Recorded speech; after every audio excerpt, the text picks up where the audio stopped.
ուղիղ ես, որ ասենք 10 սանտիմետր հեռավորության միկրոֆոնը ուրեմն մտցնում եք քաղաքական գործիչների բերանը, այնպես էլ մոտեցրեք կտրիչ Ներսիսյանին, սիրով հարգանքով ասեք, Դա ձեր օրակարգն է, ձեր բերված օրակարգն է, ձեր բերված օրակարգն է։ Դուք ձեզ ինքներդ հակասում եք։ Եվ դա բացի դրանից եկեղեցու Դուք ինչ օրակարգ, դուք չեք կարող օրակարգ ունենալ։ Դա ձեր օրակարգն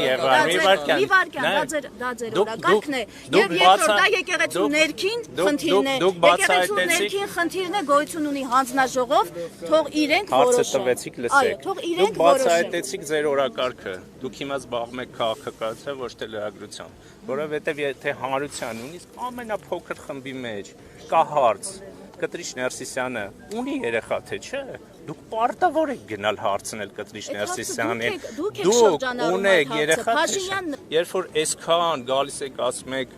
ինչ եք այդ հարցը բարձրացնում, կտրիչ Ներսիսյանը երեխա ունի, այդքան այդ հարցը օրակարգում է, գնացեք կտրիչ Ներսիսյանին ասեք, փակի այս օրակարգը։